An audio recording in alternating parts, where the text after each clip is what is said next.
Salut à tous, j'espère que vous allez bien et bienvenue dans le nouvel épisode de la série Mon stage en 5 minutes.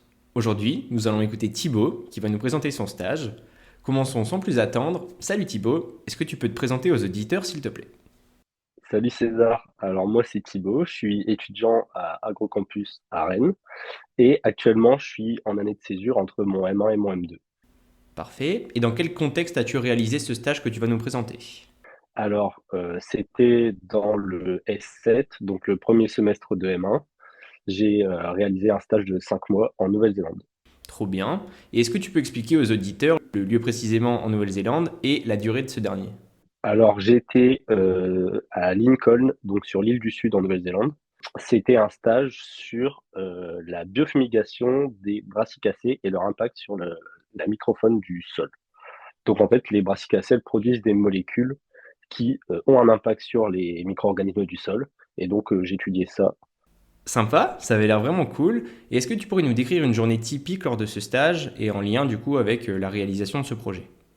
Ok, alors en fait, mon stage a été un peu divisé en deux journées type. Parce qu'en fait, j'avais un poste de technicien en parallèle de mon stage pour un peu financer la vie en Nouvelle-Zélande qui est assez chère. Donc les journées où je travaillais avec mon tuteur de stage, je travaillais principalement sur mon projet. Donc le matin, j'avais un petit brief avec lui pour voir comment ça se passait et ce que j'allais faire dans la journée. Et après, le reste de la journée, j'étais très autonome. Donc soit je faisais de la biblio, soit j'allais mettre en place mon expérience, soit j'étais au labo pour analyser et collecter les données, soit je faisais des stats. Et après, le deuxième type de journée qu'il y avait dans mon stage, c'était quand je travaillais en tant que technicien. Donc, je travaillais principalement sur un projet sur le pâturage avec des moutons. Et donc, le matin, souvent, on allait déplacer les moutons pour qu'ils aillent sur une autre pâture. Et l'après-midi, souvent, on triait des échantillons de pâture avec différentes espèces à l'intérieur. Ok. Et s'il fallait donner les points positifs majeurs de ce stage aux auditeurs, quels seraient-ils selon toi? Bon, alors déjà, mon maître de stage était français. Donc, un gros point positif, c'est qu'il a très vite compris les enjeux du stage et il a voulu que j'apprenne beaucoup de choses. Donc, j'étais très autonome, mais ça a été hyper enrichissant pour moi parce que bah, comprenait très bien en quoi je pouvais apprendre et en quoi je pouvais progresser dans le milieu de la recherche. Et aussi un autre truc très positif, c'est que comme j'étais payé sur mon taf de technicien, bah, ça m'a permis de un peu pouvoir voyager et tout en mode extra, quoi. Qu'est-ce que tu as fait par exemple comme sortie extra? Alors j'ai fait un road trip de 3 semaines en Nouvelle-Zélande. Après, j'ai fait du canyoning, j'ai fait du rafting, j'ai fait du kayak. Et donc tout ça sur le temps libre le week-end. Alors le week-end et aussi sur des vacances. Parce qu'en fait, comme Noël en Nouvelle-Zélande, c'est l'été, sur la période de Noël, l'université est fermée pendant 3 semaines. Et les points négatifs maintenant.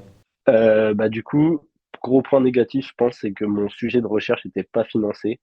Donc, j'avais très peu de moyens pour mettre en place mon expérience. Donc ça, c'était le premier gros point négatif, je pense. Et le deuxième point un peu négatif, c'est que bah, en Nouvelle-Zélande, ils n'ont pas forcément conscience que nous, on est des futurs ingénieurs. Et donc, souvent, les stagiaires qui vont là-bas, ils les considèrent un peu comme des techniciens pas chers. Et est-ce qu'il y a des points négatifs par exemple quant à la vie en Nouvelle-Zélande? Donc tout à l'heure tu parlais du prix, le décalage horaire aussi peut-être? Ouais, le décalage horaire, bah, en fait, il évolue au fur et à mesure des saisons. Donc, quand nous, on est en été en France, il y a 10 heures de décalage, mais l'hiver, il y en a 12.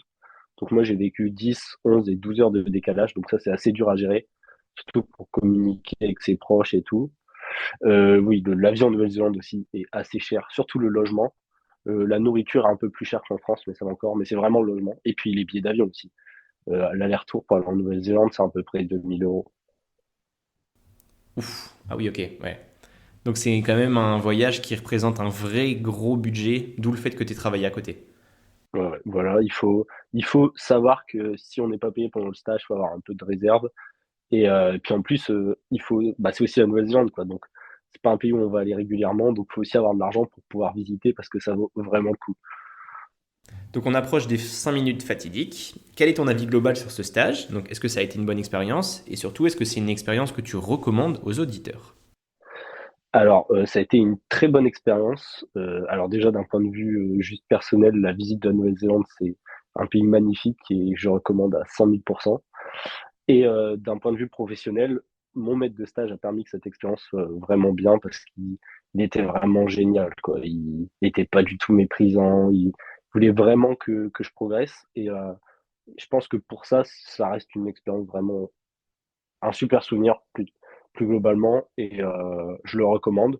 Après, il faut faire bien attention quand on va en Nouvelle-Zélande à pas tomber sur un maître de stage qui vous donnera un taf de technicien un peu nul, quoi. On arrive à la fin de cet épisode. Merci beaucoup Thibaut pour ton intervention. Comme d'habitude, n'hésitez pas à laisser des remarques ou des commentaires si vous voulez en savoir plus. En attendant, je vous souhaite plein de bonnes choses et à bientôt.